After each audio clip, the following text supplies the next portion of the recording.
Hello hello hello hello hello. सबको मेरा नमस्कार है सर। आज की इस बेला में हम लोग एक नए सेट के साथ उपस्थित हैं और नए सेट का पहला प्रश्न सीधा नो बकवास सीधा क्वेश्चन पे आते हैं। आपका पहला क्वेश्चन इस कदर है, कहता है उद्योग में शक्ति की इकाई क्या है।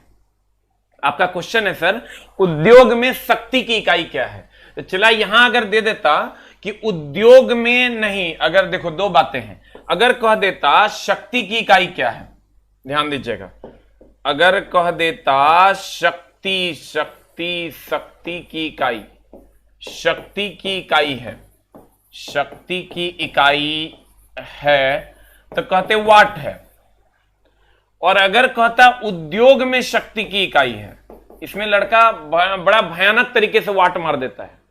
उद्योग में शक्ति की इकाई है, शक्ति की इकाई है तो कहेंगे शक्ति की इकाई है किलोवाट। उद्योग में अगर हम शक्ति की इकाई की बात करेंगे, उद्योग में शक्ति की इकाई है किलोवाट, ऐसा हम नहीं कह सकते। मामला क्या है देखो, उद्योग में जैसे कह दिया ये लड़का इसको किलोवाट मारता है, जो कि गलत है। अगर हम उद्योग में शक्ति की इकाई की बात करेंगे तो उद्योग में शक्ति की जो इकाई होती है वो होती है हॉर्स पावर, एचपी। और अगर कहेगा बड़े मशीन की शक्ति को व्यक्त किया जाता है, बड़े मशीन की शक्ति, बड़े मशीन की शक्ति को व्यक्त किया जाता तो कहेंगे किलोवाट में। देखो अगर कहेगा शक्ति की इकाई क्या है तो कहेंगे वाट, कहेगा उद्योग में शक्ति की इकाई क्या है तो कहेंगे एचपी। और अगर कहेगा बड़े मशीन की शक्ति को व्यक्त किया जाता है तो किलोवाट में। तीनों प्रश्न अलग अलग पूछे जाते हैं। बड़ा मशीन जब ये कह दिया वाट में नहीं होगा, वो किलोवाट में होगा। उद्योग में अगर शक्ति की इकाई कह देगा तो हॉर्स पावर हो जाएगा, और शक्ति की इकाई कह देगा तो क्या हो जाएगा, वाट हो जाएगा। तो आपका आंसर हो जाएगा, what is the answer, answer हो जाएगा आपका यहां अश्व शक्ति, डी फॉर कुत्ता। उद्योग में शक्ति की इकाई हॉर्स पावर, अश्व शक्ति। शक्ति की इकाई कह देगा तो कहेंगे वाट, और कहेगा बड़े मशीन की शक्ति की इकाई तो कहेंगे kilowatt. That is the answer. तो यहां आंसर बताइए क्या हो जाएगा। बड़े मशीन की शक्ति कहता तो किलोवाट हो जाता। सेम अगर आप जाओगे तो ऊर्जा से भी रिलेटेड है, कहेगा ऊर्जा का एसआई मात्रक। ध्यान दीजिएगा, अगर आपको कह देता है ऊर्जा का एसआई मात्रक तो कहेंगे भैया ऊर्जा का एसआई मात्रक जूल है। लेकिन अगर कहेगा ऊर्जा का, ध्यान दीजिएगा, अगर कह दिया आपको, अगर कह दिया कि ऊर्जा का, किसका, ऊर्जा का वाणिज्यिक इकाई क्या है, वाणिज्यिक इकाई क्या है, तो हम कहेंगे चला किलोवाट आवर। अगर कह देगा ऊर्जा का सही मात्रक क्या है तो जूल, ऊर्जा का वाणिज्यिक इकाई क्या है तो किलोवाट आवर। और अगर कह देगा ऊर्जा का सीजीएस मात्रक क्या है तो कहेंगे सीजीएस मात्रक क्या है भैया मेरे, तो अर्घ है। ऊर्जा का सीजीएस मात्रक क्या है, अर्घ है। ऊर्जा का एसआई मात्रक क्या है, जूल है। ऊर्जा का वाणिज्यिक इकाई क्या है, किलोवाट आवर। सब अलग, वाणिज्यिक मतलब व्यावसायिक इकाई कह देगा तो किलोवाट आवर, एसआई मात्रक कह देगा तो जूल, और सीजीएस मात्रक कह देगा तो अर्घ। तीनों अलग अलग है, तीनों को आप अलग अलग तरीके से लिख लीजिए, ना तो मामला हो जाएगा गड़बड़। राइट इट डाउन, जल्दी से लिख लीजिए, लिख लिए। अब चलते हैं सर हम लोग नेक्स्ट क्वेश्चन पर। अगला क्वेश्चन हमारा कहता क्या है, देखिए अगला क्वेश्चन हमारा कहता है एलपीजी में गंध के लिए मिलाया जाता है। इसमें लड़का दोनों में डाउट खाता है, एगो मिथाइल मरकैप्टेन है, एगो इथाइल मरकैप्टेन है। सर एलपीजी में गंध के लिए इथाइल मरकैप्टेन का प्रयोग किया जाता है, मिथाइल का नहीं।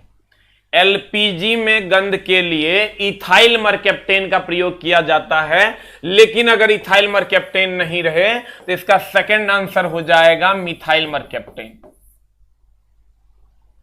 पहला आंसर जैसे ही लड़का को मिलता है मरकैप्टेन को खोजने लगता है, इथाइल मिथाइल में क्वेश्चन फंसा देता है। तो देखिए कहेगा अगर एलपीजी, कहेंगे ये गंधहीन है, एलपीजी क्या है, गंधहीन है। और एलपीजी में गंध के लिए कहेगा, एलपीजी में गंध के लिए, एलपीजी में गंध के लिए, एलपीजी में गंध के लिए अगर कहेगा तो हम कहेंगे इथाइल मरकैप्टेन, इथाइल मरकैप्टेन। इथाइल मरकैप्टेन के बारे में एक क्वेश्चन आता है कि यह किसका यौगिक है, तो ये सल्फर का यौगिक है। इथाइल मरकैप्टेन, इथाइल मरकैप्टेन सल्फर का यौगिक है, सल्फर का यौगिक है। इथाइल मरकैप्टेन किसका यौगिक है, तो कहेंगे सल्फर का यौगिक है। कहेगा एलपीजी कैसा होता है, तो कहेंगे गंधहीन। लड़का कहेगा नहीं एकरा में गंध होता है, तो मास्टर वो फंसा लेता है तोरा। कहेगा एलपीजी में गंध होता है, नहीं एलपीजी में गंध नहीं होता है, उसमें जो हम लोग इथाइल मरकैप्टेन मिलाते हैं इसके कारण उसमें गंध आ जाता है। तो लड़का सुनता है एलपीजी गंध होता है उसमें, नहीं एलपीजी में गंधहीन है, इसमें कोई गंध नहीं होता। लेकिन एलपीजी में जो गंध के लिए हम लोग मिलाते हैं ताकि लीकेज हो तो पता चले, इथाइल मरकैप्टेन। लेकिन अगर इथाइल मरकैप्टेन ऑप्शन में नहीं रहेगा तो आंसर मारेंगे मिथाइल मरकैप्टेन। ये आपका सेकंड आंसर होगा, राइट इट डाउन। जल्दी से लिख लीजिए, लिख लिए। अब आते हैं हम लोग सर, एलपीजी में गंधहीन है, एलपीजी में गंध के लिए इथाइल मरकैप्टेन इन नहीं रहेगा तब मिथाइल मरकैप्टेन मार देंगे। इथाइल मरकैप्टेन किसका यौगिक है सर, सल्फर होता है इसमें। कहता है निम्न में से कौन ऊर्ध्वपातित पदार्थ है, ऊर्ध्वपातित पदार्थ है, निम्न में से कौन ऊर्ध्वपातित पदार्थ है। ये चला इसको बड़ा घुमा घुमा के पूछा है। ऊर्ध्वपातित पदार्थ, ऊर्ध्वपातित पदार्थ की अगर हम बात करें, ऊर्ध्वपातित पदार्थ क्या होता है, जो ठोस से सीधे गैस में बदल जाए, जो ठोस से सीधे गैस में बदल जाए, गैस में बदल जाए। कहता है जो ठोस से सीधे किस में बदल जाए, गैस में बदल जाए। इसका एग्जाम्पल सर जितना हम लिखा रहे हैं इसी को याद कर लीजिएगा, इसी से लगभग 12 को क्वेश्चन पूछा है, इसी से आपका काम चल जाएगा। एग्जाम्पल है आपका नेप्थलीन, नेप्थलीन, एंथ्रासीन, एंथ्रासीन गंधक। उसके बाद आ जाइए आप आयोडीन, आयोडीन। उसके बाद आ जाइए आप बेंजोइक एसिड, बेंजोइक अम्ल। उसके बाद ammonium chloride, ammonium chloride, chloride, chloride, ammonium chloride. ध्यान देना, नेप्थलीन, एंथ्रासीन, गंधक, आयोडीन, बेंजोइक अम्ल, अमोनियम क्लोराइड, ये सारे के सारे ऊर्ध्वपातित पदार्थ हैं। ये ठोस से सीधे किसमें बदल जाते हैं, गैस में बदल जाते हैं। ये ठोस से सीधे किसमें बदल जाते हैं, गैस में बदल जाते हैं। कहता है तो बता आंसर क्या हो जाएगा, ये वेप्थिलीन नहीं, ये नेप्थलीन है। कहते हैं निम्न में से कौन ऊर्ध्वपातित पदार्थ है, तो कहेंगे आंसर हो जाएगा हमारा नेप्थलीन। इसमें इसी लिस्ट में से कोई एक रहेगा, नेप्थलीन, एंथ्रासीन, गंधक, आयोडीन, बेंजोइक अम्ल, अमोनियम क्लोराइड में से कोई एक रहेगा, दैट इज नेप्थलीन। नेप्थलीन हो गया।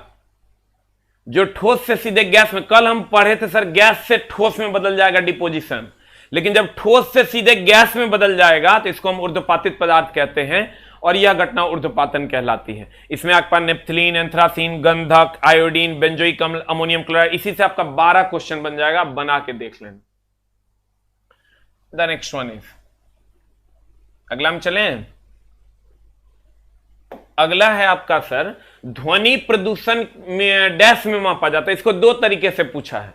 एक तो पूछा ध्वनि प्रदूषण को डैश में मापा जाता है, एक और 4 नंबर क्वेश्चन होगा। 5 नंबर पूछा है ध्वनि की प्रबलता डैश में मापी जाती है। देखो दोनों क्वेश्चन है, ध्वनि की प्रबलता किस में मापी जाती है और ध्वनि प्रदूषण किस में मापा जाता है, दोनों का आंसर सेम है। देखो ध्वनि ध्वनि ध्वनि ध्वनि की प्रबलता पूछे, इसीलिए हम दोनों क्वेश्चन एक साथ दे दिए। ध्वनि की प्रबलता पूछे या ध्वनि प्रदूषण पूछे, ध्वनि प्रदूषण पूछे, इस सब का यूनिट होता है डेसिबल। ध्वनि प्रबलता पूछे या ध्वनि प्रदूषण पूछे, इस सब का यूनिट होता है क्या, सबको मापा जाता है डेसिबल में। ध्वनि प्रबलता या ध्वनि प्रदूषण इस सबको मापा जाता है किस में, डेसिबल में। और अगर हम बात करें ध्वनि प्रबलता या ध्वनि प्रदूषण को छोड़ दीजिए तो कितना डेसिबल तक की ध्वनि मनुष्य के, कितना डेसिबल तक की ध्वनि मनुष्य के लिए हानिकारक नहीं है, तो WHO के अनुसार पूछता है, चला WHO के अनुसार 45 डेसिबल ये तक की ध्वनि को प्रदूषित ध्वनि नहीं मानते। 45 डेसिबल तक की ध्वनि मनुष्य के कान के लिए हानिकारक नहीं है, मनुष्य के कान के लिए हानिकारक नहीं है। कहते हैं ध्यान देना, ध्वनि की प्रबलता या ध्वनि प्रदूषण की अगर हम बात करें, इसको डेसिबल में नापते हैं और कहता है WHO के अनुसार 45 डेसिबल तक की ध्वनि मनुष्य के कान के लिए हानिकारक नहीं है। लेकिन अगर इससे ज्यादा होगा, 95 से 100 डेसिबल पार कर जाएगा तो मनुष्य के कान के लिए हानिकारक है। तो सर अब आंसर बताइए, ध्वनि प्रदूषण कहे या ध्वनि प्रबलता कहे, किसमें नापते हैं? डेसिबल में। जूल सब जानता है कार्य का, ओम प्रतिरोध का, एम्पियर धारा का। तो जल्दी से इसको लिख लीजिए sir, you will get the answer.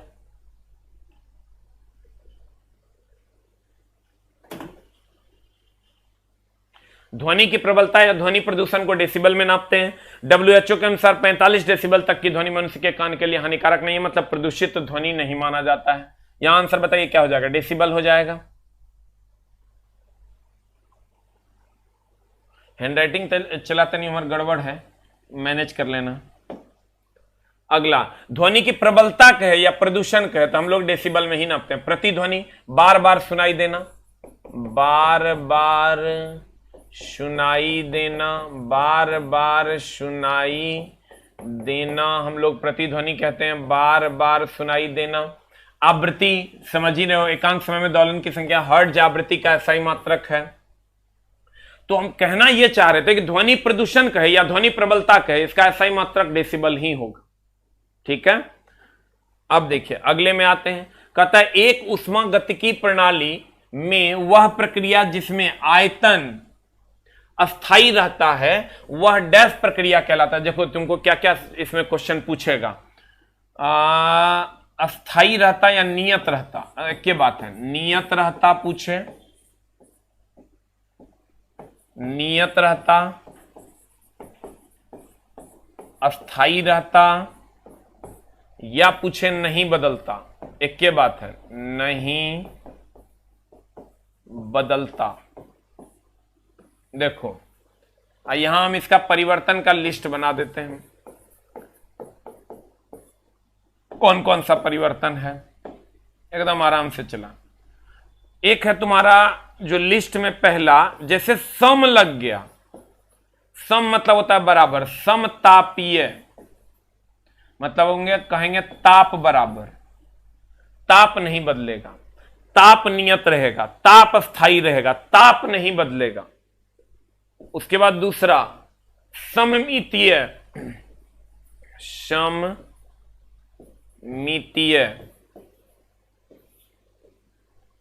या सम आयतनिक, सममितीय या सम आयतनिक, इसमें क्या नहीं बदलेगा? चला, आयतन नहीं बदलेगा। क्या नहीं बदलेगा? आयतन नहीं बदलेगा। तीसरा, यहां अगर हम बात करेंगे, एक आता है जो सबसे ज्यादा पूछा जाता है, रुद्धोष्म, एडियाबेटिक जिसको आप कहते हैं। रुद्धोष्म परिवर्तन जो होता है, एडियाबेटिक प्रोसेस, इसमें ऊष्मा नियत रहती है। ये तीन तुमको पूछा जाएगा, एक समतापीय जिसमें ताप नियत रहता है, सममितीय या सम आयतनिक जिसमें आयतन नियत रहता है, और सबसे ज्यादा यह पूछा जाता है रुद्धोष्म जिसमें ऊष्मा नियत रहता है या ऊष्मा नहीं बदलता है। ऊष्मा नियत रहता है या ऊष्मा नहीं बदलता है। परिवर्तन नियत रहता कह दे, अस्थाई रहता कह दे, नहीं बदलता कह दे, एक के बात है। तो कहेंगे समतापीय ताप नियत रहता है, सममितीय सम आयतनिक आयतन नियत रहता है, रुद्धोष्म परिवर्तन एडियाबेटिक चेंज, इसमें ऊष्मा नियत रहता है। रुद्धोष्म परिवर्तन में क्या नियत रहता है? ऊष्मा नियत रहता है।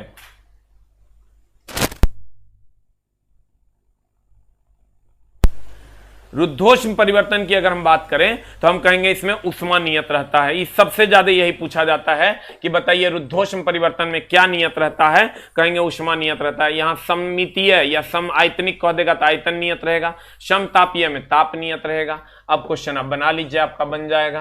कहता है उष्मा गतिकी प्रणाली में वह प्रक्रिया जिसमें आयतन नियत रहता था, आयतन होगा तो सम आयतनिक होगा या सममितीय होगा, बता आंसर की हो जाएगा बी फॉर बॉल। समदाबीय होगा तो दाब नियत रहेगा, समदाबीय होगा तो क्या नियत रहेगा, इस सब जानता है। सम मतलब होता है बराबर, दाब नियत रहेगा। समभारिक होगा तो भार नियत रहेगा, सम न्यूट्रॉनिक तो न्यूट्रॉन नियत रहेगा, सम इलेक्ट्रॉनिक तो इलेक्ट्रॉन नियत रहेगा। और रुद्धोष्म परिवर्तन इसमें नहीं पता चलता है क्या नियत रहेगा, इसीलिए हमेशा ही पूछता। सम आयतनिक में पता चल रहा है कि आयतन नियत रहेगा, सम आयतनिक में यह पता चलता है कि आयतन नियत रहेगा, लेकिन सम तापीय में यह पता नहीं चलता है कि कौन नियत रहेगा। अब गौर फरमाइएगा, एक मिनट एक्सक्यूज मी, जस्ट हम आते हैं। चला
हेलो, देखिए सर, कहने का मेरा यह मतलब था कि अगर हम समदाबीय कहेंगे तो दाब नियत रहेगा, रुद्धोष्म कहेंगे तो उष्मा, रुद्धोष्म तो उष्मा, रुद्धोष्म तो उष्मा, रुद्धोष्म तो उष्मा। ये 100 बार का पूछा हुआ क्वेश्चन है कि रुद्धोष्म परिवर्तन में उष्मा नियत रहेगा, समदाबीय में दाब नियत रहेगा। सममितीय की अगर हम बात करें तो या सम आयतनिक इसको कह सकते हैं, इसमें आयतन नियत रहेगा। और समदेशिक मतलब देश नियत रहेगा, देश नहीं बदलेगा, ये कभी पूछवे नहीं करेगा, ये झूठे बकवास है। तो सर आपको मेनली पूछेगा सममितीय या समायतनिक जिसमें आयतन नियत रहेगा, और रुद्धोष्म परिवर्तन जिसमें ऊष्मा नियत रहेगा। द नेक्स्ट वन इज, कहता रदरफोर्ड परमाणु मॉडल में अल्फा कण डैश पर प्रक्षेपित किया गया था। देखिए सर, रदरफोर्ड ने नाभिक की खोज की, किसकी खोज की सर, रदरफोर्ड ने, रदरफोर्ड साहब की अगर हम बात करें तो रदरफोर्ड साहब, अब हैंडराइटिंग अब हम बना बना के लिखेंगे, रदरफोर्ड ने नाभिक की खोज की। किसकी खोज की चला, नाभिक की खोज की। रदरफोर्ड ने किसकी खोज की, नाभिक की खोज की। पहला बात, अगर हम रदरफोर्ड ने अब नाभिक की खोज किया कैसे, उसने क्या किया कि एक सोने का पत्थर ले लिया, पन्नी जिसको आप कहते हैं, प्लेट जिसको कहते हैं, किसका ले लिया सर, गोल्ड का, और इधर से ये एक कैथोड किरण गुजारा। इसने देखा कि ये कुछ किरण जो है वो मुड़ जाती है और कुछ किरण जो है वो सीधे चली जाती है। ध्यान दीजिएगा, इन्होंने देखा कि कुछ किरणें जो है वो मुड़ जाती हैं और कुछ किरणें सीधी चली जाती हैं। तो इन्होंने कहा कि अगर जो किरण मुड़ती है इसका मतलब यहां बीच में कुछ ना कुछ है, यहां पर बीच में कुछ ना कुछ है, और इसी को उन्होंने नाभिक नाम दिया। लेकिन ये जो पत्थर लिया था उन्होंने वो सोने का था। किसका था चला, सोना का। तो कहेगा रदरफोर्ड ने किसका खोज किया, नाभिक का। किस प्रभाव के द्वारा? तो कहेंगे प्रकीर्णन। इस ये जो किरणों का मुड़ जाना है ये प्रकीर्णन कहलाता है, इसको हम चला कहते हैं प्रकीर्णन। कहेगा किस प्रक्रिया द्वारा? तो कहेंगे नाभिक की खोज की, ध्यान दीजिएगा एकदम आराम से, नाभिक की खोज की प्रकीर्णन प्रक्रिया द्वारा। और इसमें पत्थर किसका लिया? रदरफोर्ड ने सोने का पत्थर लिया। रदरफोर्ड ने सोने का पत्थर लिया। किसका पत्थर लिया? चला, सोने का पत्थर लिया। किसका पत्थर लिया? सोने का पत्थर लिया। रदरफोर्ड ने नाभिक की खोज की प्रकीर्णन प्रक्रिया द्वारा। प्रकीर्णन का मतलब होता है चला प्रकाश का क्षय होना या अलग होना। और रदरफोर्ड ने सोने की पत्थर ली। किसकी पत्थर ली? चला, सोने की पत्थर रदरफोर्ड साहब ने लिया। किसकी पत्थर ली? सोने की पत्थर। बताओ आंसर क्या हो जाएगा? What is the answer? सोना को ही हम लोग स्वर्ण भी कहते हैं, तो आंसर आपका हो जाएगा 7 नंबर। सोना को ही हम लोग क्या कहते हैं? स्वर्ण कहते हैं, तो आंसर आपका हो जाएगा 7 नंबर। उसके बाद चलते हैं, चला क्वेश्चन नंबर कितना पे? 8 पे। एकदम आराम से, बी कंफर्टेबल। पढ़ाई चला एकदम बहुत बड़ा तपस्या है, तोरा जान लेना है। नहीं तो अगर मन नहीं लग रहा है तो एकदम सिंपल सा उपाय है, भोजपुरी गाना कोनो खोल दो, खूब मन लगेगा, मजा भी आएगा ना। लेकिन ओकर 2 महीना बाद सजा पाने के लिए भी तैयार रहो। कितना सजा मिलेगा तू सोच नहीं सकता है। इसलिए ना फुल कंसंट्रेशन पढ़ाई पे होना ही चाहिए।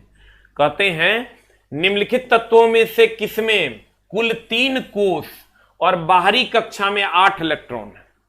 ध्यान देना, कुल कितने कोष हैं? 3 कोष हैं। और बाह्यतम कक्षा में कितने इलेक्ट्रॉन हैं?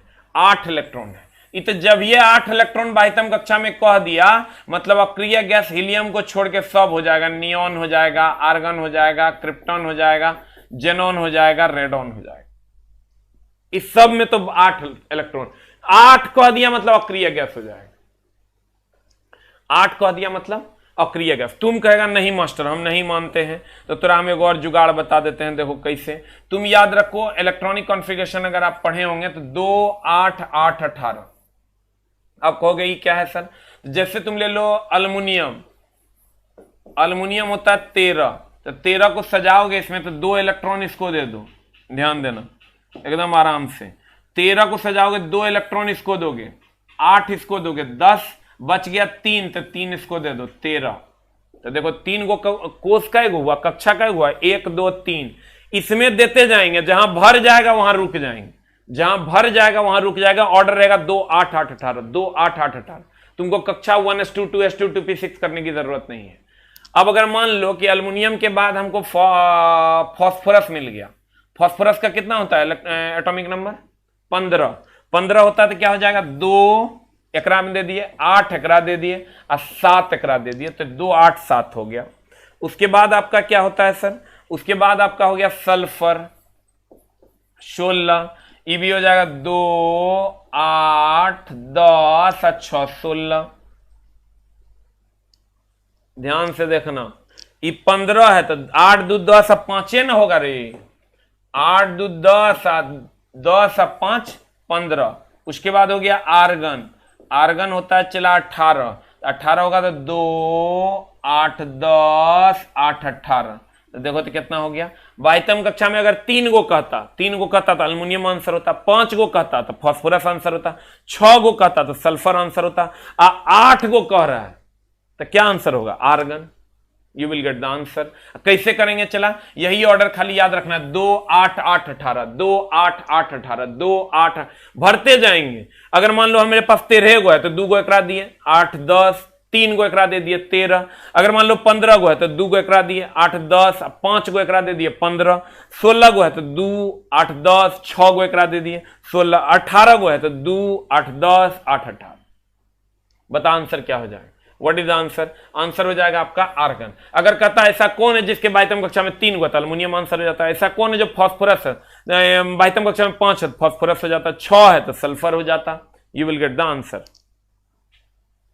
हो गया? हो गया? ऐसे भी चला 8 इलेक्ट्रॉन जब भी कहेगा ना ये अक्रिय गैस में ही होता तो सीधे तुमको मार देना चाहिए। लिख लिए? बस खाली ऑर्डर याद रखना है 2 8 8 18। अगला, हीरे में कार्बन परमाणु के बाहरी कोष में मुक्त इलेक्ट्रॉन की संख्या। मुक्त इलेक्ट्रॉन जब ये कह दिया मतलब बाह्यतम कक्षा का इलेक्ट्रॉन। मुक्त इलेक्ट्रॉन जब ये कह दिया बाह्यतम कक्षा का इलेक्ट्रॉन। मुक्त इलेक्ट्रॉन जब ये कह दिया किसका इलेक्ट्रॉन? बाह्यतम कक्षा का इलेक्ट्रॉन।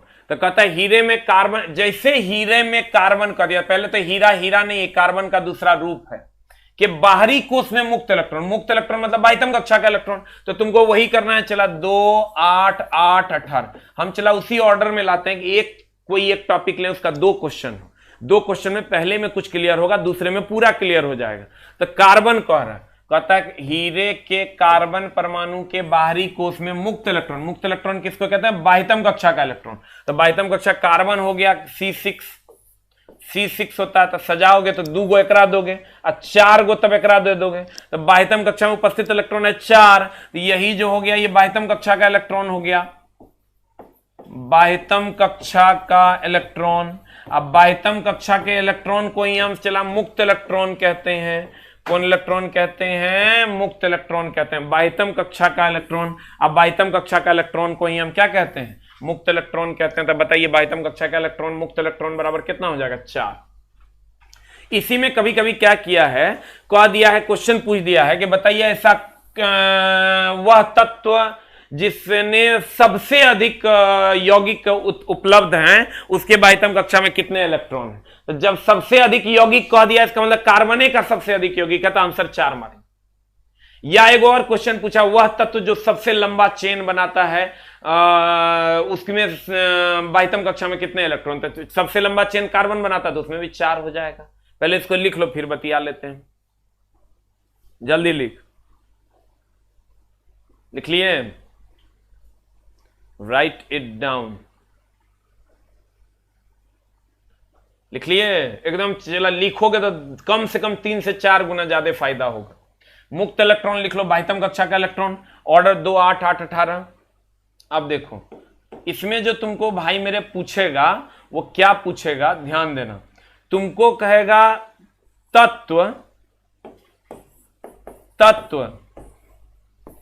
अब बाह्यतम कक्षा का इलेक्ट्रॉन,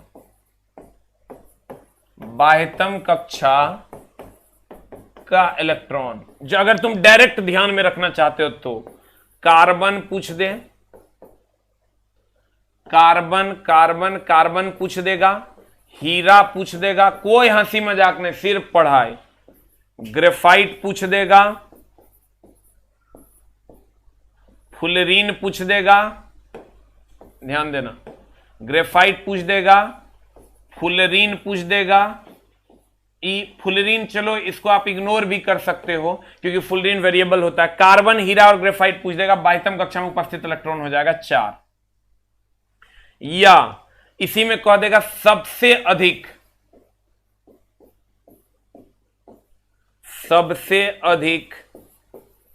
यौगिक बनाने वाला तत्व, यौगिक वाला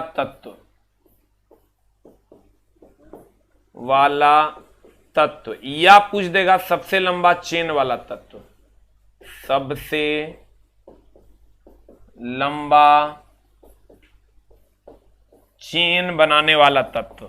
एक के बात है वाला तत्व, इस सब का मालिक कार्बन है। सबसे लंबा चेन बनाने वाला तत्व पूछ देगा। देखो कार्बन, हीरा, ग्रेफाइट, सबसे अधिक यौगिक वाला तत्व पूछ देगा, सबसे लंबा चेन बनाने वाला तत्व पूछ देगा। तो आंसर अब मार देंगे कितना? 4। कितना? 4। सबसे लंबा कार्बन, हीरा, ग्रेफाइट, सबसे अधिक यौगिक बनाने वाला तत्व, सबसे लंबा चेन बनाने वाला तत्व। What is the answer? The right answer is 4, C for cat। The right answer is कितना? 4, C for cat।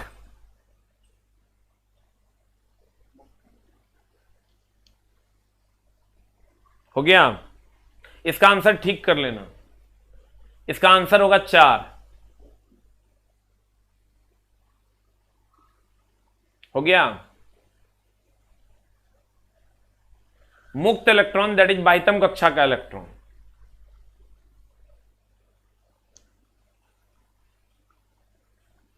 हो गया। अब आते हैं नेक्स्ट पर।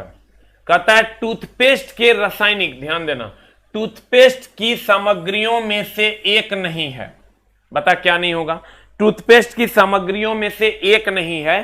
फ्लोराइड तो होवे करता है टूथपेस्ट में, कैल्शियम कार्बोनेट भी होता है, मैग्नीशियम कार्बोनेट भी होता है, सोडियम कार्बोनेट नहीं होता है। कहता है टूथपेस्ट की सामग्रियों में से निम्न में से कौन सा ऐसा है जो नहीं है? That is sodium carbonate. ये तुमको एकदम याद रखना चाहिए। फ्लोराइड के कारण जो है, फ्लोराइड की अगर हम बात करें, फ्लोराइड के कारण ही दंत क्षय होता है। दंत क्षय जो होता है वो फ्लोराइड के कमी के कारण होता है। दांतों में क्षय, चटकनियां उत्पन्न हो जाती है। बाकी आपको हमेशा जब भी देगा ना, ये सोडियम कार्बोनेट आपको दे देगा, सर इसका उपयोग हम लोग टूथपेस्ट बनाने में नहीं करते हैं। द नेक्स्ट वन इज, अगला कहता है Al2SO4 हॉल 3 में ऑक्सीजन का प्रतिशत क्या होगा? चला किसी का भी परसेंटेज कहे ना निकालने हैं तो कुछ मत करो, पूरा का Al है अल्युमिनियम, Al2SO4 हॉल 3 जो है, इस पूरे का द्रव्यमान निकाल लो। द्रव्यमान निकाल के उतना में उतना, इसलिए एक में कितना, इसलिए 100 में कितना, तो पहले ही पूरे का द्रव्यमान निकालो। अल्युमिनियम का द्रव्यमान निकालोगे, अल्युमिनियम का होता है 1327, सल्फर का होता है 1632, ऑक्सीजन का होता है 816। अब इसका द्रव्यमान निकालो। द्रव्यमान निकालोगे तो Al2SO4 हॉल 3 में द्रव्यमान निकालोगे, द्रव्यमान निकालोगे तो कितना हो जाएगा? देखो, अल्युमिनियम का होता है 27, तो 27 गुना 2 प्लस ये 3 पूरे से मल्टीप्लाई हो जाएगा, ये पूरे से मल्टीप्लाई हो जाएगा। एस का होता है 32 अब प्लस 16 गुना 4, 16 चौका 64, गुना भाग करो कितना आता है? ये आ जाएगा 7 दूनी 14 के 4। आज देखना हमारे जोड़ घटाओ गड़बड़ है। 7 दूनी 14 के 4, 2 दूनी 4 1 5 प्लस 3 गुना कितना है? देखो 4 2 6, 4 2 6 6 3 9 96, ये हो जाएगा चला 54 प्लस 6 3 18 के 8 और 9 3 27 29, 27 2 6 3 18 के 8 और 9 3 27 और 1 28, 27 1 कितना चला? 28। ये हो जाएगा, बताओ जोड़ के कितना? 8 4 12 के 2, 5 8 5 13 1 14 और 2 के 2 1 3, 2 1 कितना? 3। देखना जोड़ घटाओ गड़बड़ है। 8 4 12 के 2, 8 5 13 1 14 और 2 1 3, 342। अब कह रहा है कि हमको किसका परसेंटेज निकालना, पहले तो ये लिख लो, पहले ही लिख लो। कहता है किसका परसेंटेज, देखो हम कैसे लिखे हैं। अल्युमिनियम का 27 होता है तो 27 गुना 2 अब प्लस ये 3 यहां मल्टीप्लाई हो गया ये पूरे में। सल्फर का होता है 32, ऑक्सीजन का होता है 16 गुना 4, तो 16 चौके 64, ये हो जाएगा 4 2 6 6 3 9, 96 गुना 3 कर दिए, अब प्लस 54 कर दिए, 27 दूनी 54 हो गया, ये हो गया आपका 342। अब क्वेश्चन क्या कर रहा है? ऑक्सीजन का प्रतिशत, जकर प्रतिशत कहेगा उकर निकाल देंगे। कैसे निकालेंगे? देखो, कहते हैं 342 ग्राम में कितना ग्राम ऑक्सीजन है, ऑक्सीजन का प्रतिशत निकालना है। तो हमको ऑक्सीजन देखो कितना है, 16 चौका 64 अतिया, 16 चौका 64 अतिया कितना हो जाएगा बता? 64 गुना 3, ये हो जाएगा 4 तिया 12, 6 3 18 1 19, 4 तिया 12 6 3 18 1 19, 192। तो हम कहेंगे चला कि 342 ग्राम में कितना ग्राम है? तो हम कहेंगे 192 ग्राम ऑक्सीजन है। इसलिए 1 ग्राम में 192 बटा 342, इसलिए चूंकि परसेंटेज निकालना तो 100 ग्राम में, ये हो जाएगा 192 बटा 342 गुना 100। ध्यान देना, कुछ नहीं करना है, पूरे का द्रव्यमान निकाल लो। अब पूरे के द्रव्यमान में देखो ऑक्सीजन कितना है, तो 342 ग्राम में 192 ग्राम, बोलो कैसे, तो 16 चौका 64 अतिया 192, तो इतना ग्राम में इतना ग्राम ऑक्सीजन, इसलिए 1 ग्राम में कितना, इसलिए 100 ग्राम में कितना। अब तब इसको सॉल्व कर लो, you will get the answer. जब आप इसको सॉल्व करोगे तो ये आ जाएगा आपका 56.1% is the answer.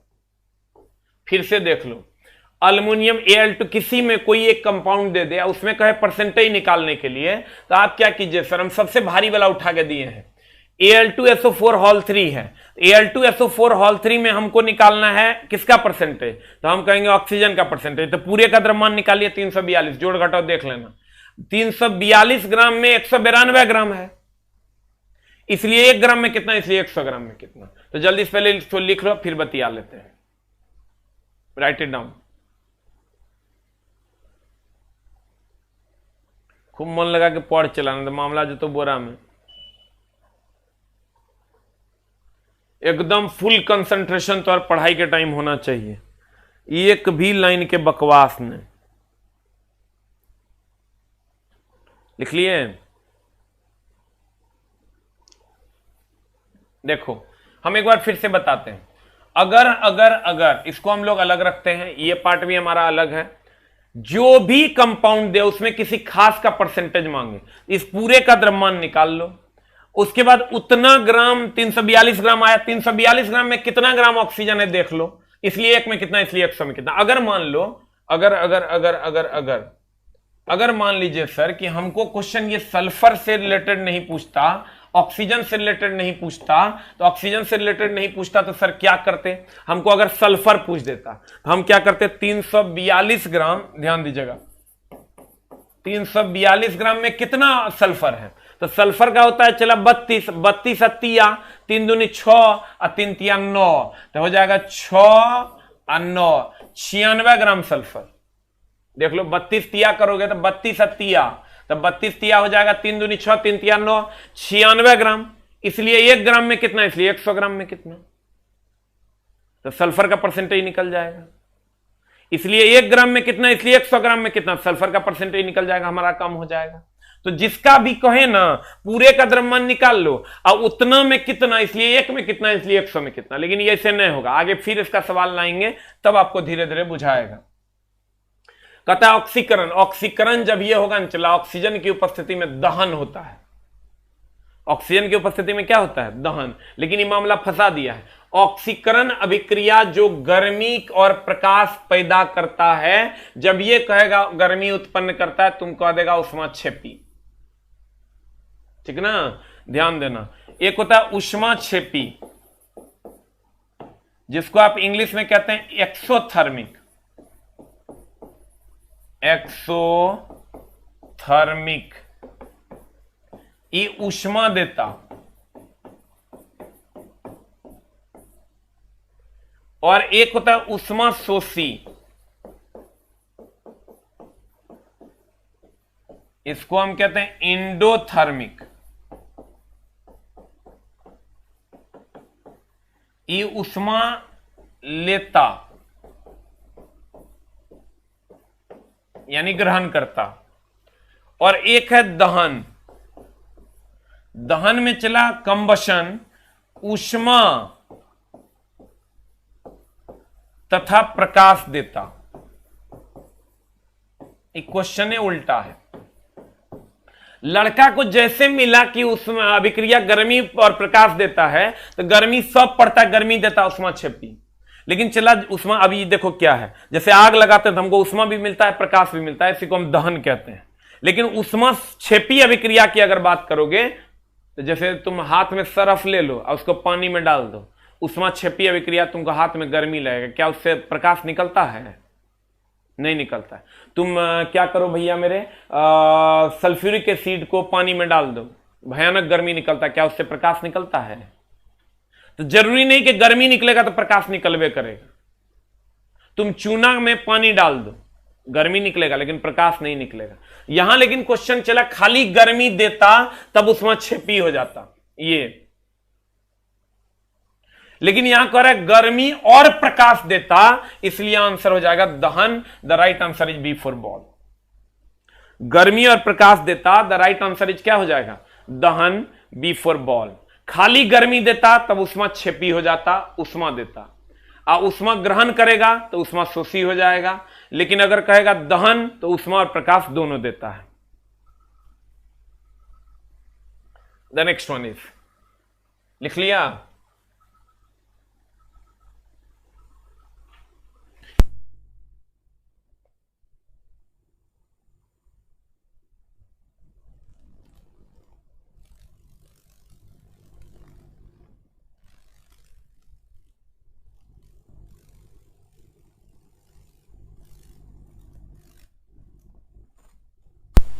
Hello hello, आते हैं चला नेक्स्ट में। कहता है स्टेनलेस स्टील में किस कारण जंग लगता है। इसमें लड़का को जंग मिला नहीं, कुछ भी स्टेनलेस स्टील मिलाने की कार्बन मार देता है, ये गलत है। ये चला जंगरोधी बनाता है क्रोमियम। हम बार बार बोले हैं, पहले भी हम एक क्वेश्चन लाए थे इसका, जंगरोधी कार्बन क्रोमियम, और कठोर कहेगा तो कार्बन। पूछा हुआ क्वेश्चन है, प्रीवियस ईयर में जाकर पलट के देख लेना, आपको मिल जाएगा। कहते हैं अगर अगर अगर अगर जंगरोधी कहेगा तो क्रोमियम और कठोर कहेगा तो कार्बन। ये हमेशा ध्यान में रखना, यहां जंगरोधी कह रहा है तो आंसर क्रोमियम होगा, और क्रोमियम नहीं रहता तब सेकंड आंसर कार्बन होता। यहां लिख लो सेकंड आंसर। जंगरोधी डायरेक्ट ऑप्शन में अगर क्रोमियम रहे तो आंसर क्रोमियम मारेंगे, और क्रोमियम नहीं रहेगा तब कार्बन मारेंगे, क्योंकि कार्बन कठोर बनाता है। कार्बन क्या बनाता है, कठोर बनाता है। तो कहता है स्टेनलेस स्टील किस कारणवश जंगरोधी होता है, तो कहेंगे भैया जंगरोधी होता है क्रोमियम के कारण। द नेक्स्ट वन इज, हो गया, स्टेनलेस स्टील जंगरोधी होता है क्रोमियम के कारण, और कार्बन के कारण क्या होता है, कठोर होता है। द नेक्स्ट वन, NO2 का धूम्र, फ्यूम्स समझते हैं सर। NO2 का जब धुआं निकलता है तो एक फ्यूम्स निकलता है, और फ्यूम्स मतलब हो गया सर धुआं का अलग अलग रंग होता है। देखिएगा अगर आप कभी पटाखा उठाकर जलाइएगा तो देखिएगा सबका धूम्र जो है, धूम्र मतलब धुआं कह सकते हैं, फ्यूम्स कह सकते हैं, उसका रंग अलग अलग होता है। तो NO2 का रंग पूछ दिया, ये सब जानता है सर, लाफिंग गैस है ये, सॉरी N2O लाफिंग गैस है, ये नाइट्रोजन डाइऑक्साइड है। नाइट्रोजन डाइऑक्साइड ये एक प्रदूषक है, और इसका रंग पूछेगा तो भूरा होगा।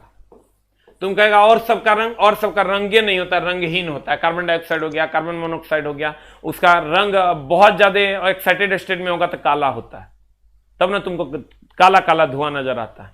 लेकिन अगर कह देगा NO2 का धूम्र कैसा होता है तो कहेंगे भूरा होता है। ये थोड़ा सा अलग टाइप का क्वेश्चन है जो तुमको भीड़ से अलग कर देगा। अब पीला में तुमको पूछेगा सोडियम, हल्का पीला नहीं पूछेगा, लाल भी नहीं पूछेगा, गुलाबी पूछेगा, बस इतने पूछता है। गुलाबी पूछेगा तो मारेंगे नियोन, और अगर पीला पूछेगा तो मारेंगे सोडियम, और अगर NO2 की बात करेंगे तो भूरा पूछेगा तो कहेंगे चला NO2। यही 3 गो रंग पूछता है, इसको ध्यान में रखिए।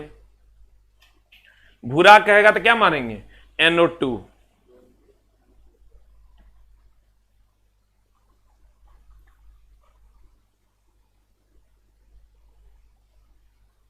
हो गया, भूरा कहेंगे तो क्या मारेंगे, NO2। गुलाबी कहेगा तो नियोन मारेंगे, पीला कहेगा तो सोडियम मारेंगे। ये 3 मेनली पूछता है, इसीलिए इसको देखना, इंडिकेटर जो होता है टेस्टर वगैरह का, उसमें नियोन गैस भरा होता है, वो इसीलिए गुलाबी देता है। अब सोडियम होता है रोड पर का जो लैंप होता है, पीला रंग का जो रोशनी देता है, उसमें सोडियम होता है। द नेक्स्ट कहता है अधात्विक गुण बढ़ता है। कौन गुण बढ़ता है, चला, अधात्विक गुण बढ़ता है। किधर से किधर जाने पर, मैग्नीशियम से बेरियम तक जाने पर, पोटेशियम से सीजियम तक जाने में, ऑक्सीजन से सेलेनियम तक जाने में, सोडियम से क्लोरीन तक जाने में। तुम गौर से देखो चला, अधात्विक गुण, ये अगर पीरियोडिक टेबल है,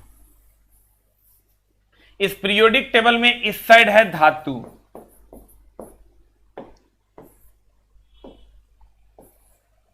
और ये बीच में है उपधातु,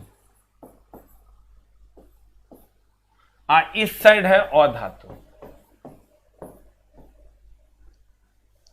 तो इधर से कहता है अधात्विक गुण बढ़ता है। तो चला अगर इधर से भैंस की तरफ, ये भैंस है मान लो, इधर से भैंस की तरफ जाएंगे तो भैंसत्व तो बढ़ेगा। अगर मान लो ये भैंस है, ये मान लो भैंस है, आई मान लो चला गाय है, तो अगर इधर की तरफ जाएंगे तो भैंसत्व बढ़ेगा, और अगर इधर की तरफ आएंगे तो गायत्व बढ़ेगा। जिसकी तरफ जाएंगे वह वक्त्व बढ़ेगा। तो कहते हैं धात्विक गुण अधात्विक गुण बढ़ता है। अधात्विक गुण तब न बढ़ेगा जब अधातु की ओर जाएंगे। तो तुम देख लो डी नंबर ऑप्शन को, सोडियम यहां होता है और क्लोरीन चला यहां होता है, तो सोडियम से क्लोरीन की ओर जब जाएंगे तो अधात्विक गुण बढ़ेगा नहीं। अब बाद बाकी सब अल्टर है। सोडियम से क्लोरीन की ओर जाएंगे तो अधात्विक गुण बढ़ेगा, और क्लोरीन से सोडियम की ओर आएंगे धात्विक गुण बढ़ेगा। इधर की ओर आएंगे धातु का गुण बढ़ेगा, और इधर की ओर जाएंगे तो अधातु का गुण बढ़ेगा, क्योंकि भैंस है तो भैंसत्व तो बढ़ेगा। आंसर हो जाएगा आपका D4 कुत्ता। सोडियम से क्लोरीन तक जाने पर ये लिख लो, फिगर एक बना लो कि इस साइड होता है धातु, इस साइड होता है अधातु, और एक सोडियम इस साइड का है, क्लोरीन उस साइड का है, तो इधर से इधर जाएंगे तो अधात्विक गुण बढ़ जाएगा। हो गया। बाकी तो चला अल्टर सल्टर है। जल्दी से लिखो, इस साइड होता है धातु, इस साइड होता है अधातु। भैंस गाय मत लिख लेना। अब बीच में होता है चला उपधातु, इसी को बॉर्डर लाइन तत्व कहते हैं। ये उपधातु को कहते हैं बॉर्डर लाइन। पूछा है सर, कम से कम 12-13 को सवाल इस पर पूछा है।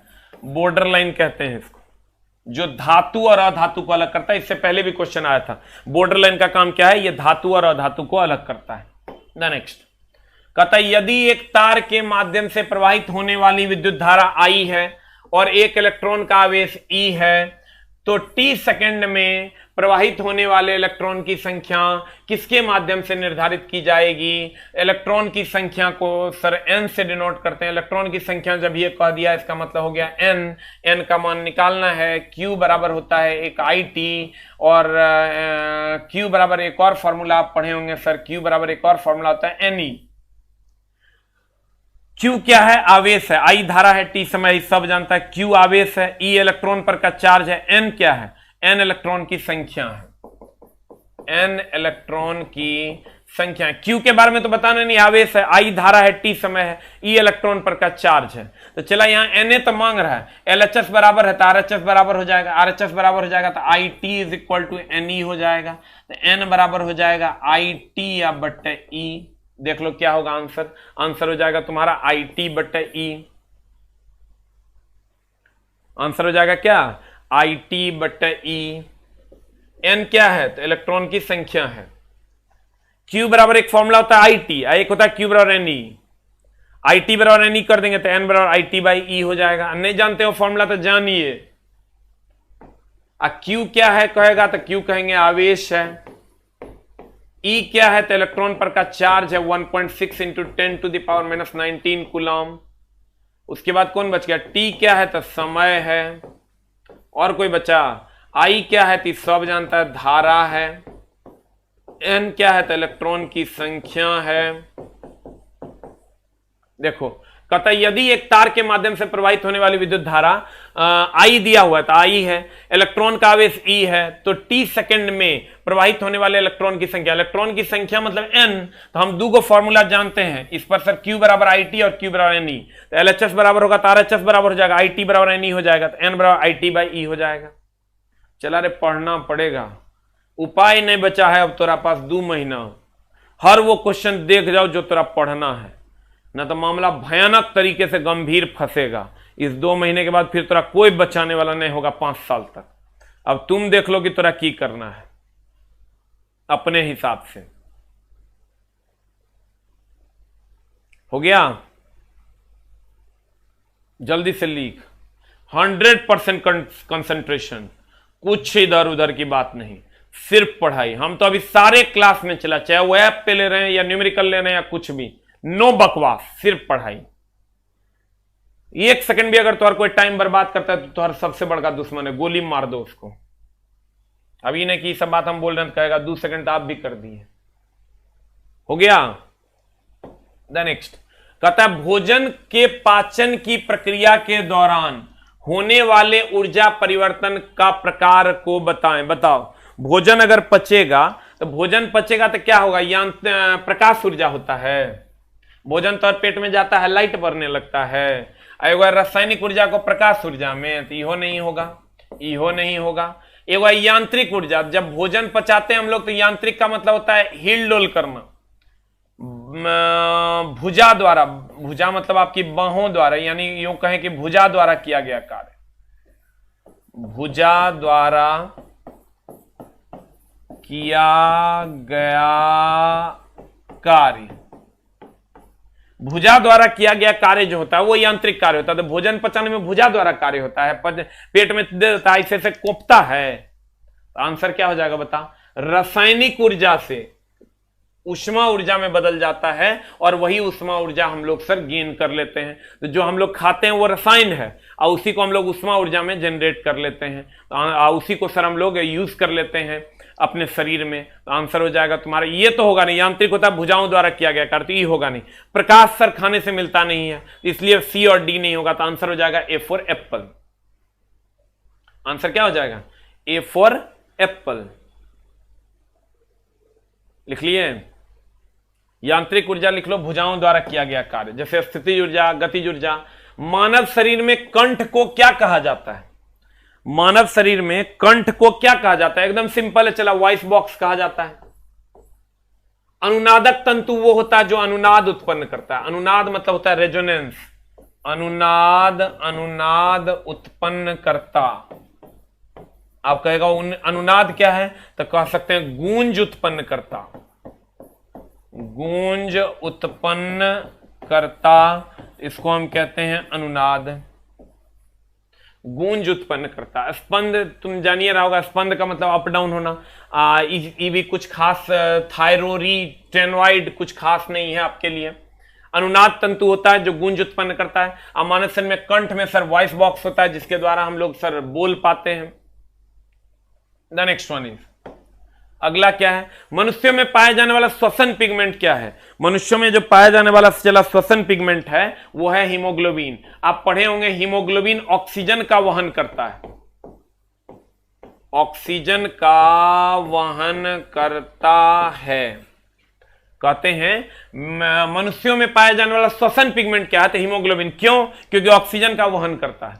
अब बच गया, मेलानिन के कारण सर त्वचा का रंग होता है, त्वचा का रंग होता है मेलानिन के कारण। क्लोरोफिल आप जानते होंगे सर, क्लोरोफिल उत्प्रेरक का काम करता है सर, प्रकाश संश्लेषण में प्रयोग होता है, प्रकाश संश्लेषण, संश्लेषण में प्रयोग होता है कौन, क्लोरोफिल। रेडॉप्सिन ये आंख में होता है, रेडॉप्सिन कहां होता है, आंख में होता है। रेडॉप्सिन कहां होता है, चला आंख में होता है। क्लोरोफिल प्रकाश संश्लेषण में प्रयोग होता है। मेलानिन के कारण त्वचा का रंग होता है। हीमोग्लोबिन ऑक्सीजन का वहन करता है। रेडॉप्सिन की अगर बात करेंगे तो ये आंख में होता है। जल्दी से लिख लीजिए, चला चारों ऑब्जेक्टिव आपको पूछा जाता है।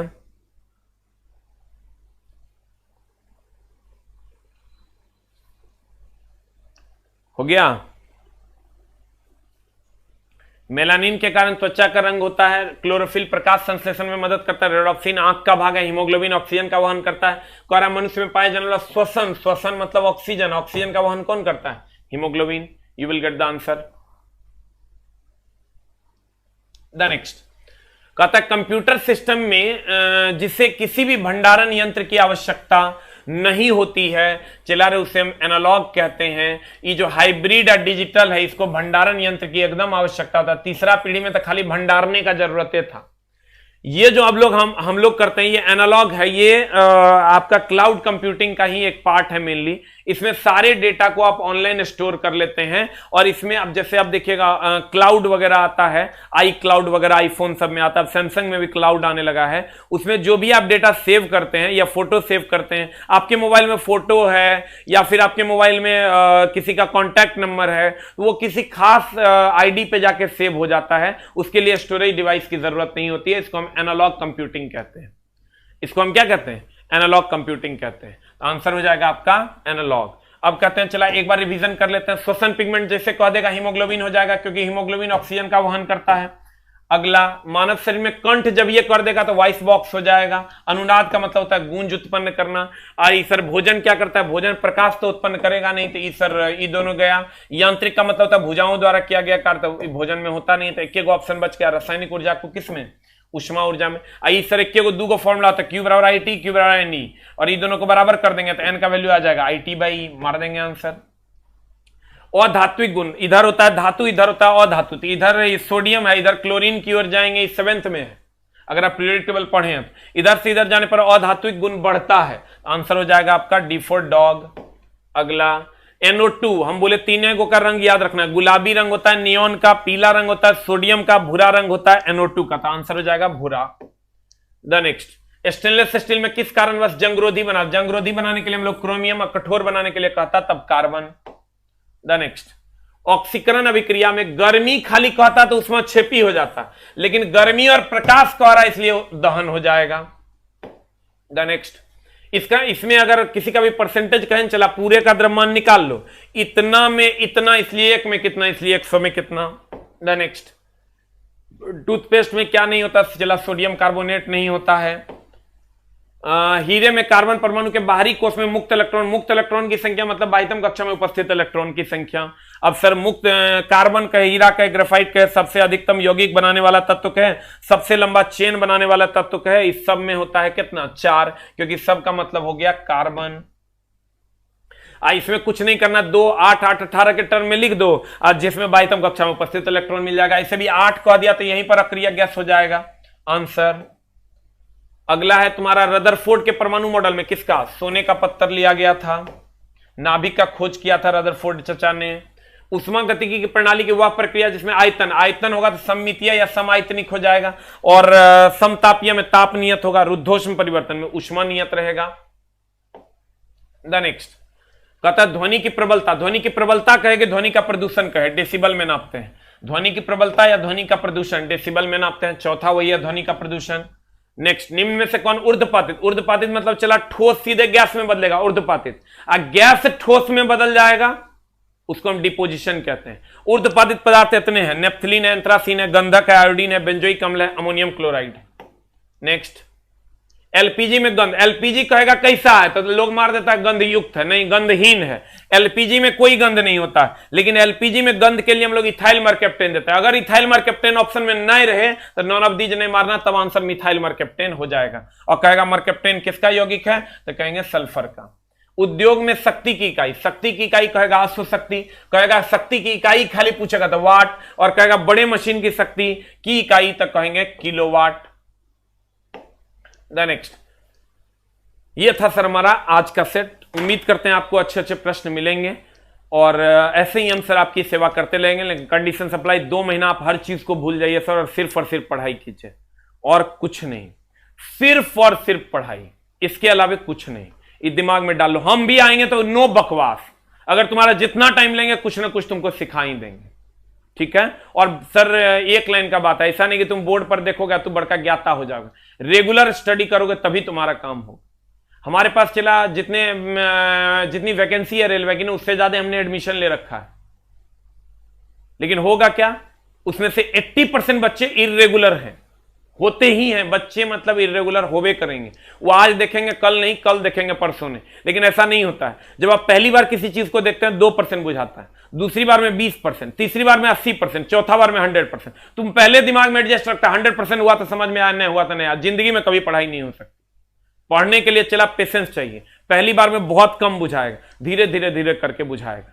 नमस्कार, थैंक यू वेरी मच। मिलते हैं चला हम लोग अगली कक्षा में। Thank you very much, tata, bye bye, नमस्कार।